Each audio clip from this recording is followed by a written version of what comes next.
The American Revolution was not won by a handful of famous men in powdered wigs. It was won by thousands of ordinary people, and extraordinary people, whose names have been largely forgotten by history. Farmers and merchants, immigrants and enslaved people, women and teenagers, foreign adventurers and common soldiers. They bled and suffered and died for the cause of liberty. And then, in many cases, they were forgotten. In this video, we're going to resurrect some of these forgotten heroes. We'll explore their remarkable stories, examine the crucial roles they played in winning American independence, and discover what happened to them after the guns fell silent. Some found glory, others found poverty. A few found the freedom they had fought for. Many did not. These are the untold stories of the American Revolution. Let's begin. Casimir Pulaski, the father of American cavalry, on a battlefield outside Savannah, Georgia, in October 1779, a Polish nobleman lay dying. A grape shot had torn through his thigh, and despite the desperate efforts of army surgeons, the wound was mortal. He was 34 years old. He had traveled across an ocean to fight for a country that was not his own, for a cause he believed was universal. His name was Casimir Pulaski, and without him, the United States might never have developed an effective cavalry. Casimir Pulaski was born on the 6th of March, 1745, into Polish nobility. His father was a count, and young Casimir grew up in privilege. But Poland in the 18th century was a nation under siege, surrounded by powerful neighbors, Russia and Austria, who would eventually carve it up and erase it from the map of Europe. Pulaski became a warrior for Polish independence while still a teenager. He fought against Russian domination in the Bar Confederation, a Polish uprising that sought to preserve the nation's sovereignty. He became legendary for his cavalry tactics, his personal bravery, and his refusal to surrender, even when the cause seemed hopeless. But the cause was hopeless. By 1772, Poland had been partitioned for the first time, and Pulaski was a wanted man. He fled to France, where he lived in exile, bitter and broke, dreaming of battles he could no longer fight. Then Benjamin Franklin came calling. Franklin, serving as American ambassador to France, was recruiting European military officers to help the struggling Continental Army. He recognized in Pulaski exactly what the Americans needed: an experienced cavalry commander who could train and lead mounted troops against the British. Pulaski arrived in America in July 1777 and immediately impressed George Washington. At the Battle of Brandywine in September, Pulaski's reconnaissance identified a British flanking maneuver that could have destroyed the Continental Army. His warning gave Washington time to respond, and his personal courage in covering the American retreat caught the general's attention. Washington recommended that Congress appoint Pulaski as commander of all American cavalry with the rank of brigadier general. Congress agreed. Pulaski became the highest-ranking foreign officer in the Continental Army after the Marquis de Lafayette. But Pulaski found American cavalry in dismal shape. The horses were poor, the equipment was lacking, and the men had little training in mounted warfare. Pulaski set about transforming them, introducing European cavalry tactics and drilling his men relentlessly. He also chafed at American military bureaucracy. Pulaski was used to European armies where a cavalry commander had near total authority over his forces. The Continental Army's committee system and supply shortages frustrated him enormously. After clashing with other officers and struggling with the language barrier, Pulaski never became fluent in English. He resigned his commission as cavalry commander, but he wasn't done fighting. In 1778, Pulaski received permission to form an independent corps of cavalry and light infantry, the Pulaski Legion. This unit operated semi-independently, conducting raids and reconnaissance along the coast. It was a mix of Americans and foreign volunteers, including many who, like Pulaski, had fled failed revolutions in Europe. The Pulaski Legion fought in New Jersey and Delaware before being sent south in 1779 to help defend Charleston, South Carolina. When French forces arrived to assist in an attack on British-held Savannah, Pulaski eagerly joined the assault. The siege of Savannah was a disaster. On the 9th of October, 1779, American and French forces launched a frontal assault against fortified British positions. The attack was poorly coordinated and met withering fire. Pulaski, leading a cavalry charge to cover the retreat of French forces, was struck by grapeshot. He was carried from the field and taken aboard the American merchant ship Wasp. 2 days later, on the 11th of October, 1779, Casimir Pulaski died. He was buried at sea, or so it was long believed. For over 2 centuries, the exact location of Pulaski's remains was a mystery. Then, in 1996, a tomb beneath a monument in Savannah was opened. Inside were bones that appeared to be Pulaski's, but they presented a puzzle. The skeleton appeared to be female. Modern DNA testing eventually confirmed that the remains were indeed Pulaski's. The feminine bone structure has led some researchers to speculate that Pulaski may have been intersex, possessing both male and female biological characteristics. If true, this would add another layer to the story of a man who defied categories throughout his life. Today, Pulaski is remembered as the father of American cavalry. Pulaski Day is celebrated in several states, particularly those with large Polish American populations. Counties and cities across America bear his name, but for most Americans he remains an obscure figure, a foreigner who fought and died for their freedom, then faded into footnotes. James Armistead Lafayette, the slave who became a spy in the summer of 1781. The fate of the American Revolution hung in the balance. British General Charles Cornwallis was maneuvering his army through Virginia, and George Washington desperately needed intelligence about enemy movements. That intelligence came from an unlikely source, an enslaved man named James Armistead. James was born into slavery around 1748 on the Virginia plantation of William Armistead. We know almost nothing about his early life. The historical record rarely preserved the stories of enslaved people. But in 1781, James received permission from his owner to join the Continental Army under the Marquis de Lafayette, the young French nobleman who had become one of Washington's most trusted generals. Lafayette recognized James's potential value as a spy. An enslaved black man could move through British lines with relative ease. The British would assume he was a runaway seeking freedom behind their lines, or simply another piece of human property beneath their notice. James would exploit these racist assumptions to become one of the most effective spies of the Revolution. James presented himself to the British as a runaway and offered his services. The British accepted him, putting him to work in the camp of none other than General Cornwallis himself. James moved freely through the British encampment, observing troop strengths, supply levels, and most critically planned movements. But James was a double agent in the fullest sense. The British, impressed by his apparent loyalty, asked him to spy on the Americans. He agreed, feeding the British false information while sending accurate intelligence to Lafayette. At one point, Cornwallis reportedly used James to send messages, never suspecting that his trusted messenger was memorizing every detail for the enemy. The intelligence James provided proved invaluable. His reports helped Lafayette track Cornwallis's movements through Virginia, allowing the American forces to stay one step ahead.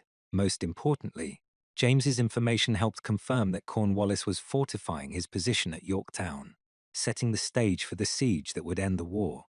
When Cornwallis surrendered at Yorktown in October 1781, the general was reportedly shocked to see James standing among the American officers. The man he had trusted had been working against him all along. But if James expected that his service would be rewarded with freedom, he was bitterly disappointed. Virginia law at the time granted freedom to enslaved people who served as soldiers in the Continental Army. But James had not been a soldier. He had been a spy. The law did not cover his case. When the war ended, James returned to slavery on the Armistead plantation. He spent years petitioning for his freedom. Lafayette, who had returned to France, wrote a testimonial praising James's service. His intelligences from the enemy's camp were industriously collected and most faithfully delivered. Still, the Virginia legislature did nothing. Finally, in 1787, 6 years after Yorktown, Virginia, granted James his freedom. In gratitude to the French general who had supported his petition, James took the surname Lafayette. He became James Armistead Lafayette, a free man at last. But freedom did not bring prosperity. James lived the rest of his life as a farmer in New Kent County, Virginia. He married, had children, and struggled to make ends meet. In 1818, he applied for a military pension, but his application was denied again because he had been a spy, not a soldier. It was not until 1819 that Virginia finally granted him a pension of $40 per year, along with a lump sum of $100. It was a pittance for a man whose intelligence had helped win a war. In 1824, Lafayette returned to America for a grand tour celebrating the 50th anniversary of the Revolution. When he visited Richmond, Virginia, he recognized James in the crowd and rushed to embrace him. The two men, the French aristocrat and the former slave, had not seen each other in over 4 decades. It was their final meeting. James Armistead Lafayette died in 1830, around the age of 82. He was buried in an unmarked grave somewhere in New Kent County. No monument was erected. No crowds gathered. The spy who had helped win American independence slipped quietly into obscurity. Today, James Armistead Lafayette is slowly being recovered from historical oblivion. His story appears in some textbooks, and a few monuments have been erected in his honor. But he, Chu remains far less famous than white spies like Nathan Hale, who was captured and executed before providing any useful intelligence. James succeeded where Hale failed, yet Hale is remembered as a hero while James was forgotten for centuries. His story forces us to confront an uncomfortable truth. The revolution was fought with the labor and sacrifice of enslaved people who would not share in the freedom they helped win. James risked his life for American liberty, then had to beg for his own. Deborah Sampson, the woman who fought as a man on a spring day in 1782, a young man enlisted in the 4th Massachusetts Regiment of the Continental Army. He gave his name as Robert Shirtliff and claimed to be 17 years old. The recruiting officer noted his smooth cheeks and slender build, but thought nothing of it. Many young men looked boyish. Robert Shirtliff served for over a year, fighting in multiple engagements and earning a reputation for bravery. He was wounded twice, once by a sword slash to the head and once by a musket ball to the thigh. When a doctor tried to treat the thigh wound, Shirtliff refused, later removing the ball himself with a penknife rather than submit to examination. Robert Shirtliff had a secret. He was actually Deborah Sampson, a 21-year-old woman from Massachusetts, who had disguised herself as a man to fight in the Revolutionary War. Deborah Sampson was born on the 17th of December, 1760, in Plimpton, Massachusetts, into poverty. Her father abandoned the family when she was young, and her mother, unable to support her children, placed Deborah as an indentured servant with various families. She spent her childhood working in others' households, receiving little formal education, but teaching herself to read and write. When her indenture ended at age 18, Deborah worked as a teacher and weaver, but she longed for something more. The revolution was raging, and young men were marching off to fight for freedom. Deborah wanted to join them. Her first attempt at enlistment failed. In 1782, she dressed as a man and enlisted under the name Timothy Thayer. But someone who knew her recognized her and reported the deception. She was publicly rebuked by her church and forced to return the enlistment bonus. Undeterred, Deborah tried again a few months later. This time she traveled to a different town, bound her chest, and successfully enlisted as Robert Shirtliff. She was assigned to a light infantry company, elite troops used for scouting and rapid assault. For the next year and a half, Deborah served without detection. She fought in skirmishes against Loyalists and British forces in New York. She was part of an expedition that attacked a Ben Tory stronghold, during which she was wounded by a sword. She participated in the siege of Yorktown's aftermath operations and various engagements in the Hudson Valley. When a musket ball struck her thigh during a battle near Tarrytown, Deborah faced a crisis. A doctor treating her head wound might not notice anything amiss, but a thigh wound was different. She convinced the doctor that the head wound was her only injury, then slipped away and removed the musket ball herself. She carried that ball in her leg for the rest of her life. Her secret was finally discovered in Philadelphia in 1783. Deborah fell ill with a fever, possibly typhus or malaria, and was taken to a hospital. The attending physician, Dr. Barnabas Binney, discovered her sex while treating her. Rather than expose her publicly, Binney brought her to his own home to recover and kept her secret. When Deborah was well enough, Dr. Binney gave her a letter to deliver to General John Patterson, her commanding officer. The letter revealed her identity. Patterson was stunned, but treated her with kindness.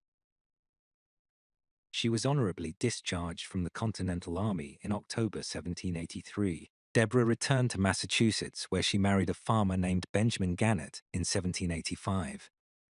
They had 3 children and struggled financially like most farming families of the era. But Deborah did not disappear into quiet domesticity. In 1792, she petitioned the Massachusetts legislature for back pay she was owed from her military service. The legislature granted her request, noting that she had exhibited an extraordinary instance of female heroism by discharging the duties of a faithful, gallant soldier. In 1802, Deborah began giving public lectures about her experiences, one of the first American women to go on a paid speaking tour. She appeared in military uniform, demonstrating the manual of arms and telling stories of her service. The lectures were popular but also physically taxing, and she eventually had to stop. Paul Revere, yes, that Paul Revere helped her petition for a federal pension.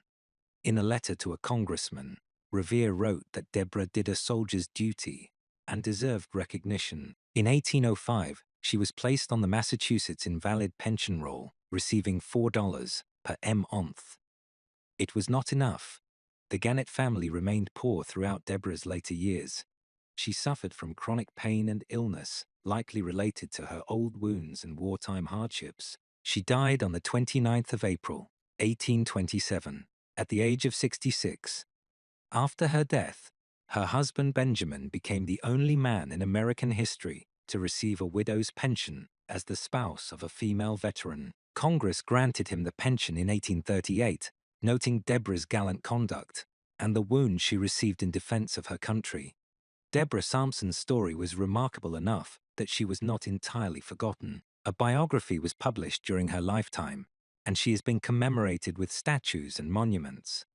In 1983, she was designated the official heroine of Massachusetts, but her story still raises uncomfortable questions. Deborah had to become a man, or at least pretend to be one to serve her country. When her sex was discovered, she was discharged. Her military career ended by biology rather than capability. She spent decades fighting for recognition and compensation that male veterans received automatically. She proved that women could serve as soldiers. The Army's response was to make sure it never happened again. Haym Salomon, the financier who died penniless wars, are won not only with bullets but with money, and the American Revolution nearly died for lack of funds. The Continental Congress printed money that became worthless. Soldiers went unpaid for months or years. The army sometimes lacked food, clothing, and ammunition. In this desperate financial situation, one man became indispensable, a Polish Jewish immigrant named Haym Salomon. Haym Salomon was born around 1740 in Leszno, Poland. Like Casimir Pulaski, he was swept up in the struggle for Polish independence and forced into exile when that struggle failed. He traveled through Western Europe, learning languages and finance, before emigrating to New York around 1772. In New York, Salomon established himself as a merchant and financial broker. When the revolution began, he sided with the Patriots. This proved costly. When the British captured New York in 1776, Salomon was arrested as a spy and imprisoned. The British, recognizing his linguistic abilities, put him to work as an interpreter for their German mercenaries, the Hessians. Salomon used this position to encourage Hessian soldiers to desert, helping many escape to the American side. He also continued to pass intelligence to the Patriots. When the British discovered his activities in 1778, he was arrested again and sentenced to death. Salomon escaped, fleeing to Philadelphia with nothing but the clothes on his back. His wife and child were left behind in British-occupied New York. He had lost everything, but Salomon had skills that the revolution desperately needed. He re-established himself as a broker, and his reputation for honesty and financial acumen quickly spread. In 1781, Robert Morris, the superintendent of finance for the Continental Congress, appointed Salomon as the official broker to the French government and the nascent American government.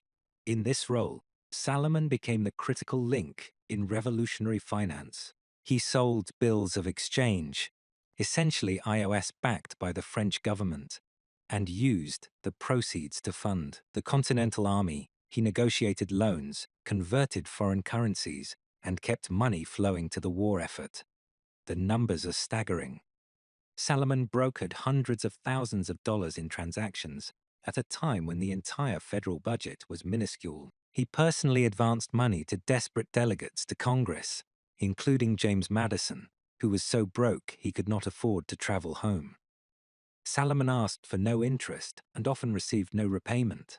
When the war ended, Salomon was one of the most important financiers in America. He had helped save the revolution from bankruptcy. He was owed substantial sums by the government and by individual politicians. He never collected. Salomon died on the 6th of January, 1785, at the age of 44. He had exhausted his health in the war effort and contracted tuberculosis. When his estate was settled, it was discovered that he was essentially bankrupt. The money he was owed, estimated at over $600,000 in contemporary dollars, was never repaid. His family was left destitute. His sons later petitioned Congress for reimbursement of the money their father had advanced to the revolution. They petitioned in 1846. They petitioned in 1850. They petitioned in 1850. They petitioned again and again. Congress never paid. For over a century, Haym Salomon was largely forgotten by mainstream American history. He was remembered primarily within the Jewish community, which celebrated him as proof of Jewish patriotism and contribution to the founding of America. In the 20th century, efforts were made to commemorate him more broadly. A statue in Chicago, erected in 1941, shows Salomon alongside George Washington and Robert Morris. He has been featured on a U.S. postage stamp. Various organizations have lobbied for him to appear on currency, but Salomon remains far less famous than the Founding Fathers, whose revolution he helped finance.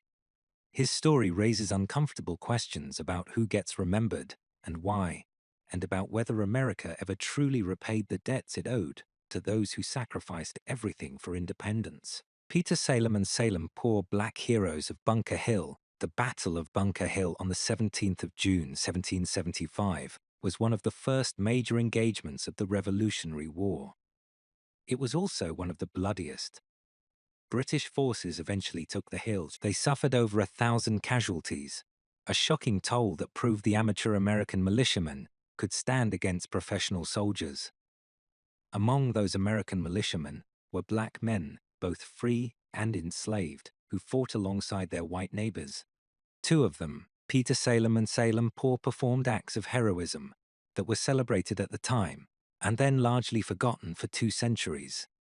Peter Salem was born into slavery in Framingham, Massachusetts, around 1750. His original enslaver was Jeremiah Belknap, who later sold him to Lawson Buckminster. When the war began, Buckminster freed Peter so that he could enlist in the militia. Massachusetts law prohibited enslaved people from serving. Peter fought at Lexington and Concord in April 1775, the opening battles of the Revolution. 2 months later, he was at Bunker Hill, serving in a company of militia from Framingham. According to tradition, Peter Salem fired the shot that killed British Major John Pitcairn. Pitcairn was a popular officer who had led the British forces at Lexington and Concord. As he mounted the American redoubt during the final British assault, calling on the rebels to surrender, Peter Salem shot him down. The killing of Pitcairn was a significant morale boost for the Americans. A painting of the battle created shortly afterward shows a black soldier, presumably Peter Salem, standing over the fallen officer. Several contemporary accounts credit Peter with the shot, though some historians have questioned the attribution. Peter Salem served throughout the war, fighting at Saratoga, Stony Point, and other engagements. After the war, he settled in Leicester, Massachusetts, where he worked as a cane weaver. He married and lived quietly until his death in 1816, at the age of approximately 66. He was buried in the Framingham Old Burying Ground. For many years, his grave was unmarked. In 1882, the town of Framingham erected a monument to him, one of the first monuments in America dedicated to a Black Revolutionary War soldier. Salem Poor's story is equally remarkable. Born into slavery around 1747, Poor purchased his freedom in 1769 for £27. When the war began, he enlisted in a militia company and was present at Bunker Hill. We don't know exactly what Poor did during the battle, but it must have been extraordinary. Afterward, 14 officers, including Colonel William Prescott, who commanded the American forces, signed a petition to the Continental Congress praising Poor's conduct. The petition stated that Poor behaved like an experienced officer, as well as an excellent soldier, and recommended him to the reward and respect of his country. This was unprecedented. For 14 white officers to formally commend a black soldier and to petition Congress on his behalf suggests that Poor's heroism was impossible to ignore. Unfortunately, Congress took no action on the petition, and Poor received no special recognition or reward. Poor continued to serve throughout the war, re-enlisting multiple times.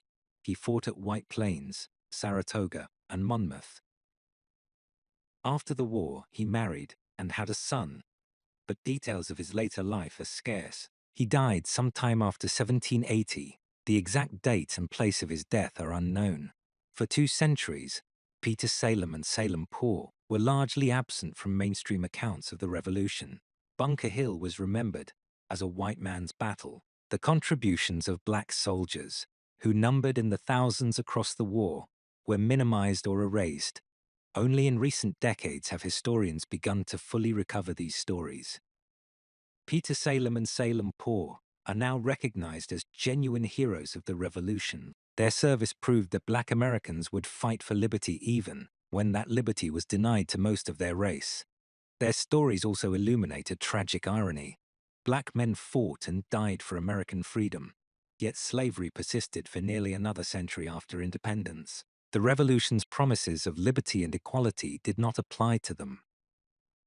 Peter Salem fought for a country that considered many of his people property. Salem Poor bought his freedom, then fought for a nation that still enslaved millions. They are heroes. They are also reminders of promises broken and justice delayed. Sybil Ludington, the teenage rider on the night of the 26th of April, 1777, a 16-year-old girl mounted a horse and rode through the darkness to warn American militia of a British attack. She covered 40 miles, twice the distance of Paul Revere's famous ride through dangerous territory, rousing soldiers from their beds. Her name was Sybil Ludington, and hardly anyone has heard of her. Sybil was born on the 5th of April, 1761, in Dutchess County, New York. Her father, Colonel Henry Ludington, commanded a regiment of militia. On that April night, a messenger arrived with alarming news. British forces were burning Danbury, Connecticut, where the Continental Army had stored critical supplies. Colonel Ludington's regiment needed to muster immediately, but the messenger was exhausted, and the Ludington home was the regimental headquarters. The soldiers were scattered across the countryside. Someone needed to ride out and summon them. Sybil volunteered. She rode through the night, traveling from farmhouse to farmhouse, banging on doors and shouting the alarm. The route took her through territory where loyalists and outlaws were known to operate. She was alone, unarmed, and 16 years old. By dawn, she had ridden approximately 40 miles. The militia mustered at the Ludington home and marched toward Danbury. Though they arrived too late to save the town, they engaged the British at the Battle of Ridgefield and helped drive them back to their ships. According to family tradition, George Washington personally thanked Sybil for her ride. There is no documentary evidence of this meeting, but Washington was in the area shortly afterward, and the story is plausible. Sybil married Edward Ogden in 1784 and had one son. She lived a quiet life in Dutchess County until her death on the 26th of February, 1839, at the age of 77. She was buried in the Patterson Presbyterian Cemetery. For over a century, Sybil's ride was remembered only as a local legend. Paul Revere's ride, immortalized in Longfellow's 1861 poem, became the iconic image of Revolutionary War heroism. Sybil Ludington was forgotten. Her rediscovery began in the 20th century. In 1961, she was honored with a commemorative postage stamp. A statue of her was erected in Carmel, New York, in 1961. More recently, her story has been included in children's books and educational materials. Yet she remains far less famous than Revere. Search for Midnight Ride, and you'll find Revere's story repeated endlessly. Sybil Ludington is still an afterthought, despite riding twice as far, at a younger age, with less support. Why the disparity? Partly it is Longfellow's poem, which created an indelible image of Revere that Sybil never had. Partly it is gender. The revolutionary narrative was constructed around male heroes, and women's contributions were systematically minimized. Partly it is simply the randomness of what gets remembered and what gets forgotten. Sybil Ludington deserves better. She was a teenage girl who rode alone through the night to serve her country. That is heroism by any definition. Margaret Corbin, Captain Molly, on the 16th of November, 1776. British and Hessian forces assaulted Fort Washington at the northern tip of Manhattan. Among the American defenders was John Corbin, a matros and artillery assistant, manning one of the fort's cannons. Beside him was his wife, Margaret, helping to serve the gun. When John was killed by enemy fire, Margaret did not flee. She took his place at the cannon. Margaret Cochrane was born on the 12th of November, 1751, in what is now Franklin County, Pennsylvania. Her early life was marked by tragedy. When she was 5, her father was killed, and her mother kidnapped during a Native American raid. Margaret was raised by relatives and married John Corbin around 1772. When John enlisted in the Continental Army, Margaret followed him as a camp follower, one of thousands of women who accompanied revolutionary armies, cooking, doing laundry, nursing the sick, and performing countless essential tasks. When battle came, some of these women, including Margaret, helped serve the artillery. At Fort Washington, Margaret's cannon was in an exposed position on Laurel Hill. As British forces closed in, the crew took casualties. When John fell, Margaret grabbed the rammer and continued loading and firing the cannon. She kept fighting until she was struck by 3 grapeshot wounds, one nearly severing her arm, another tearing into her chest, and a third hitting her jaw. The fort fell, and Margaret was taken prisoner along with the surviving garrison. The British, recognizing that she was severely wounded and no longer a threat, paroled her. She was returned to American lines more dead than alive. Margaret survived, but she was permanently disabled. Her left arm was virtually useless, and she suffered chronic pain from her other wounds for the rest of her life. She could no longer work to support herself. In 1779, the Continental Congress awarded Margaret a pension, making her one of the first women in American history to receive a military pension. She was granted half the pay of a soldier for life, along with a suit of clothes. The resolution noted that she heroically filled the post of her husband and was dangerously wounded. But the pension was meager and often unpaid. Margaret spent her remaining years in poverty and ill health. She was reportedly difficult and quarrelsome, hardly surprising for a woman living with chronic pain and disability in an era with no social safety net. She died on the 16th of January, 1800. At about 48 years old, she was buried in an unmarked grave in Highland Falls, New York. In 1926, the Daughters of the American Revolution had Margaret's remains relocated to the West Point Cemetery, making her the only Revolutionary War soldier buried there. A monument was erected in her honor. Margaret Corbin is sometimes confused with Mary Ludwig Hayes, better known as Molly Pitcher, who performed similar heroics at the Battle of Monmouth in 1778. Both women served artillery pieces in battle, Both became symbols of female courage in the revolution. But Margaret Corbin's story is documented in official records, the congressional resolution, pension records, and contemporary accounts. She was a real woman who took up a cannon and fought until she was cut down. That is not legend.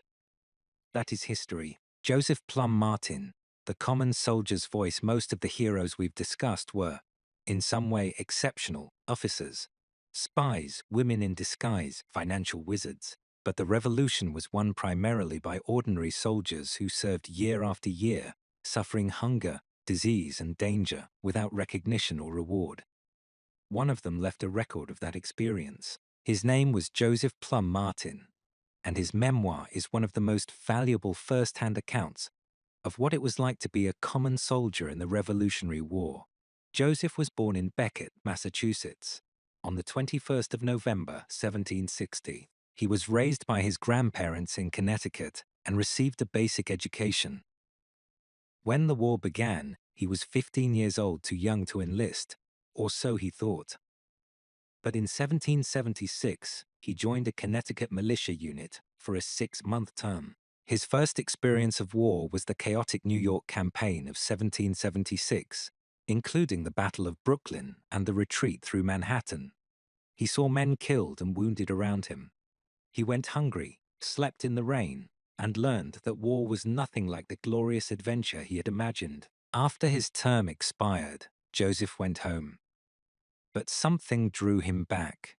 In 1777, he enlisted in the Continental Army for the duration of the war. He was 16 years old. For the next 6 years, Joseph served in the Connecticut line. He fought at Germantown, endured the terrible winter at Valley Forge, participated in the Battle of Monmouth, and was present at the siege of Yorktown. He witnessed the British surrender that ended the war. His memoir, published in 1830 under the title A Narrative of Some of the Adventures, Dangers, and Sufferings of a Revolutionary Soldier, is remarkable for its honesty. Joseph did not pretend to be a hero. He wrote about fear, hunger, exhaustion, and resentment. He complained about incompetent officers, worthless continental currency, and the indifference of civilians who let soldiers starve. At Valley Forge, he wrote, "The army was now absolutely in danger of perishing from hunger. Soldiers went days without food, surviving on whatever they could forage or steal. Their clothes were rags. Many had no shoes. The famous bloody footprints in the snow were real." Joseph also captured moments of dark humor and human connection. He wrote about prank soldiers played on each other, about friendships forged in hardship, about the small pleasures that made survival possible. His account is not just a record of suffering, but of resilience. After the war, Joseph received a land grant in Maine, where he settled and farmed. He married, had children, and lived the quiet life of a frontier farmer. He served in local government and was generally respected in his community. But like so many veterans, Joseph was never properly compensated for his service. The Continental Army had promised soldiers pay that it never delivered. Land grants were often in remote, difficult areas. Veterans who had risked their lives for independence often spent their old age in poverty. Joseph's memoir was partly an attempt to secure the pension he believed he was owed. He applied for a pension in 1818 under a new federal program and eventually received one, but only after proving his poverty and submitting to humiliating means tests. He died on May 2, 1850, at the age of 89. He was buried in the Sandy Point Cemetery in Stockton Springs, Maine. For a century, Joseph's memoir was largely forgotten. Then, in the 20th century, historians rediscovered it. Today, it is considered an essential primary source for understanding the Revolutionary War from the common soldier's perspective. Joseph Plum Martin was not a general or a statesman. He was an ordinary young man who served his country through extraordinary hardship. His memoir ensures that we remember not just the famous names, but the thousands of anonymous soldiers who actually won the war. Conclusion: so what happened to America's forgotten Revolutionary War heroes? Casimir Pulaski died on a ship off the coast of Georgia, far from the Poland he loved. James Armistead Lafayette spent years begging for the freedom he had helped win. For others, Deborah Sampson struggled for recognition and pension that male veterans received automatically. Haym Salomon died bankrupt, his loans to the nation never repaid. Peter Salem and Salem Poor fought heroically, and then faded into obscurity.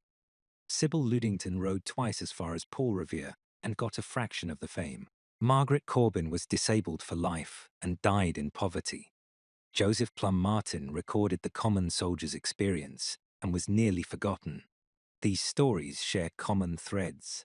Many of these heroes were marginalized in their own time, by race, gender, religion, or class. The Revolution's promise of equality did not extend to them.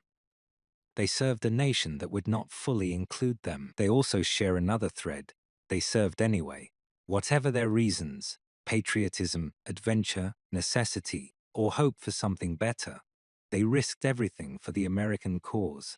They believed in the Revolution's ideals, even when those ideals did not believe in them.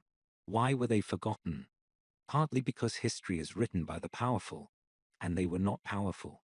Partly because the revolutionary narrative was constructed to celebrate certain kinds of heroes, wealthy white men, preferably from Virginia or Massachusetts, and they did not fit the mold. Partly because remembering them fully would require confronting uncomfortable truths about who was excluded from American liberty. But forgetting them diminishes us all. The revolution was not won by a handful of founding fathers. It was won by thousands of people whose names we will never know, who suffered and sacrificed without expectation of glory. The heroes we've discussed today are just the ones who left enough traces in the historical record to be recovered. Countless others are gone forever. Remembering them matters because it tells a truer story of the American founding. It reminds us that liberty has always been contested, that the people who fight for freedom are not always the ones who benefit from it, that the promises of equality have never been fully kept. It also reminds us that heroism comes in many forms. The Polish nobleman who died charging British lines, the enslaved spy who risked torture and death, the woman who disguised herself to fight, the immigrant who bankrupted himself financing freedom, the black soldiers who proved their courage when their humanity was denied, the teenage girl who rode through the night, the wife who took her husband's place at the cannon, the common soldier who endured when endurance seemed impossible. They were all heroes. They all deserve to be remembered. The American Revolution belongs to them, too.